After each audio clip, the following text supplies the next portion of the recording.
Bonjour. Alors aujourd'hui, je vais vous parler d'un sujet qui devient de plus en plus d'actualité en vente immobilière, c'est la vente avec paiement à terme ou plus communément appelée vente à terme. Alors pourquoi dit-on que c'est une vente à terme? C'est parce que le paiement est certain. Et c'est pour ça qu'on dit que ça n'est pas du viager, parce que contrairement au viager, il n'y a pas d'aléa sur le paiement.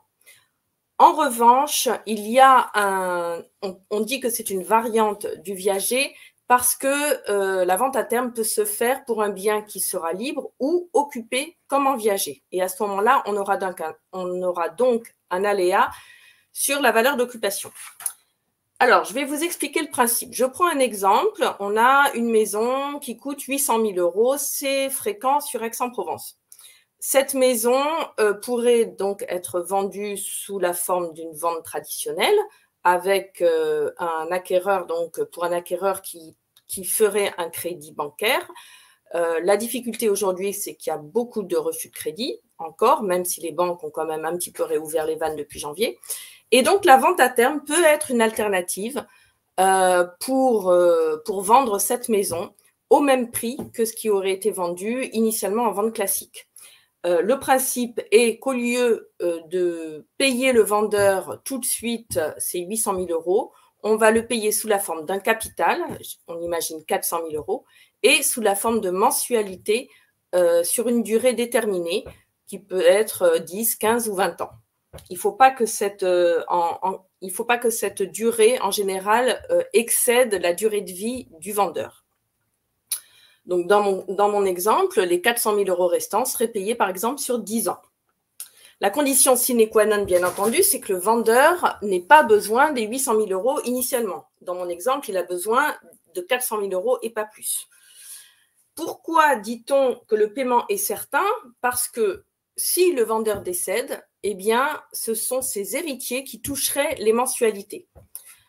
Ses enfants, ses neveux, ses nièces. Voilà, donc ses héritiers seraient certains de toucher cette somme.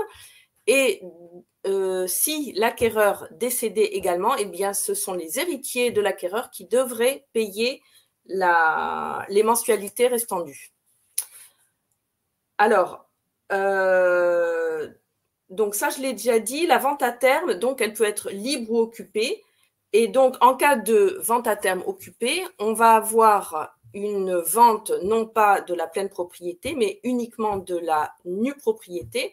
Le propriétaire conserve un droit d'usager d'habitation et la valeur donc de la maison qui sera vendue, elle sera calculée en fonction de l'espérance de vie du vendeur. Donc ça, c'est pour ça qu'on dit que c'est une variante du viager, parce qu'on se rapproche vraiment du principe où on va calculer une durée d'occupation en fonction de l'espérance de vie du vendeur.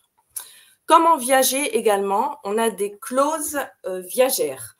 Et la plus importante de ces clauses, c'est l'hypothèque légale spéciale vendeur assortie de la clause résolutoire. En fait, ces deux clauses qui sont systématiquement indiquées dans le compromis de vente font que si l'acquéreur ne paie plus, donc s'il avait la mauvaise idée de ne plus payer les mensualités, ni même l'augmentation des mensualités, parce que je vous l'expliquerai après, les mensualités, elles sont indexées chaque année, eh bien, la vente serait annulée et le bien redeviendrait pleine propriété du vendeur qui aurait tout gagné, puisqu'il aurait gagné non seulement le capital, mais en plus les mensualités déjà payées. Donc, bien entendu, un acquéreur qui achète une vente à terme, eh bien, il a bien évalué ses capacités de payer les mensualités. Une autre clause viagère qui concerne donc la vente à terme, c'est l'indexation des mensualités annuellement à la date anniversaire de la vente. Et dans la vente à terme, contrairement au viager, les mensualités sont indexées sur l'IRL. Alors, ça j'ai dit. Alors, j'ai fait un beau tableau, mais je ne vais pas pouvoir vous le montrer. Les différences et les points communs entre vente à terme et vente en viager. Alors, je commence par les points communs. Comme je l'ai dit tout à l'heure, le premier point commun, c'est que le bien peut être vendu libre ou occupé. Et s'il est occupé, dans les deux cas, il y a un aléa sur la durée d'occupation. Mais dans la vente à terme, il n'y a pas d'aléa sur le paiement. Comme autre point commun, on a les clauses viagères qui sont là pour protéger le vendeur. Et comme je l'ai dit également tout à l'heure, les mensualités de la vente à terme ou les rentes viagères pour un viager, elles sont indexées annuellement. Dans le cas de la vente à terme, c'est indexé sur l'IRL, indice de référence des loyers en général. Et pour un viager, les rentes viagères sont indexées sur l'indice des prix à la consommation, puisque dans le cas d'un viager, on considère que la rente est comme une pension alimentaire. Les différences entre vente à terme et vente en viager. Comme je l'ai déjà dit, en vente à terme, il n'y a pas d'aléa sur le prix payé. Le montant est défini dès le départ et dans mon exemple, c'était 800 000 €.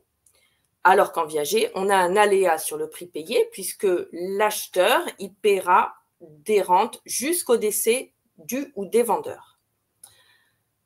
Une autre différence, c'est plus une différence de terme. Dans la vente à terme, on parle de capital et de mensualité sur X années, alors qu'en viager, on parle de bouquet et de rente à vie. Dans les deux cas, que ce soit le capital ou le bouquet, ils doivent être payés comptant. Il n'y a pas de crédit dessus. C'est pour ça que ce sont des types de ventes intéressantes actuellement avec tous les refus de crédit qu'il y a. Un autre point, c'est que dans la vente à terme, le capital et les mensualités sont non imposables, alors qu'en cas de viager, le bouquet, certes, est non imposable, mais par contre, les rentes viagères sont imposées avec un abattement quand même important de 70% à partir de 70 ans. Donc ça, il s'agit des points communs et des différences. Alors, la vente à terme, maintenant j'aborde juste les avantages et inconvénients pour le vendeur et pour l'acquéreur. Pour le vendeur, les avantages, c'est, contrairement à un viager, le paiement est certain. Il n'y a plus de problème de crédit puisque le capital sera payé comptant. Vous touchez un type d'acquéreur différent que dans une vente classique, c'est-à-dire qu'on va toucher des professionnels de l'immobilier type marchand de biens qui auront les capacités de payer tout de suite le capital paiement comptant et qui auront aussi évidemment la capacité de payer des mensualités sur X années. Donc ça élargit quand même le champ d'acquéreurs possibles, parce qu'il y a aussi des acquéreurs qui peuvent avoir des acquéreurs particuliers qui peuvent avoir aussi un capital important, qui, du fait de leur âge, auraient des difficultés à obtenir un crédit, et grâce à ce type de vente, ils pourraient acheter par la vente à terme. L'autre avantage pour les vendeurs, c'est qu'ils sont protégés par les clauses viagères, comme je l'ai dit, et que les mensualités ne sont pas imposables. Le seul inconvénient que je vois pour un vendeur, c'est qu'il ne va pas toucher tout de suite l'intégralité du prix de sa maison. Les avantages pour les acquéreurs, c'est qu'il n'y a pas d'aléa de paiement. Donc, contrairement à un viager, l'acquéreur est certain de devoir payer sur tant d'années les 800 000 € dans mon exemple, et il ne paie que le capital de départ avec un paiement étalé sur X années. L'inconvénient pour une vente à terme occupée, c'est qu'il y a un aléa sur la durée d'occupation. Et donc, il n'aura pas la pleine propriété tout de suite. En conclusion, la vente à terme, c'est une solution qui peut être utilisée en cas de vente un peu difficile. J'ai récemment vendu, je suis en train de vendre une maison qui avait été initialement mise à la vente en vente traditionnelle. Cette maison avait été vendue avec en conditions suspensives un permis de construire, l'obtention d'un permis de construire et le crédit des acquéreurs. Le permis de construire a mis 8 mois à être obtenu et au bout des 8 mois, c'était en décembre dernier, le temps que donc ce permis soit accepté, la banque qui avait dit pendant 8 mois que le crédit serait accepté, une semaine avant de signer, elle a dit non. C'est dommage parce que, d'ailleurs, entre parenthèses, ces acquéreurs-là n'étaient pas passés par le courtier financier que je leur avais suggéré. Et c'est bien dommage parce que sinon, je pense qu'ils auraient pu acheter cette maison parce qu'ils auraient été informés plus tôt d'un refus éventuel de leur banque. Et l'histoire donc continue. Cette maison donc est remise à la vente en janvier. Au bout de 3 mois, j'ai fait beaucoup de visites, mais pas d'offres. Donc, je dis au propriétaire qui n'arrêtait pas de me dire que finalement, il n'avait pas besoin de tout cet argent. Je lui dis, ben, pourquoi ne pas faire une vente à terme? Et il avait besoin de 450 000 euros initialement. Donc, j'ai fait une vente à terme avec un capital de 450 000 euros et le restant dû sous forme de mensualité sur 10 ans.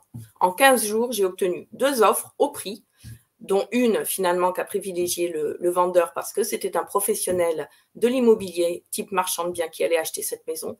Et en fait, ce marchand de biens achète la maison pour la rénover, utiliser le permis de construire qui a été obtenu et revendre la maison d'ici 2 ans. Et donc, le propriétaire sait que dans 2 ans au plus, il aura l'intégralité de son capital. Donc, finalement, il a tout gagné. Il a même vendu un peu plus cher que ce qu'il aurait vendu en vente traditionnelle et il le fait une sorte de crédit vendeur uniquement pendant 2 ans. Donc, c'est vraiment un type de vente qui peut débloquer des situations compliquées lorsque la vente traditionnelle n'aboutit pas. Et puis, pour les vendeurs, elle offre toutes les garanties vendeurs en cas de décès de l'acquéreur, en cas de décès du vendeur, le paiement est certain. Et donc, le vendeur peut dormir sur ses 2 oreilles en vendant par une vente à terme.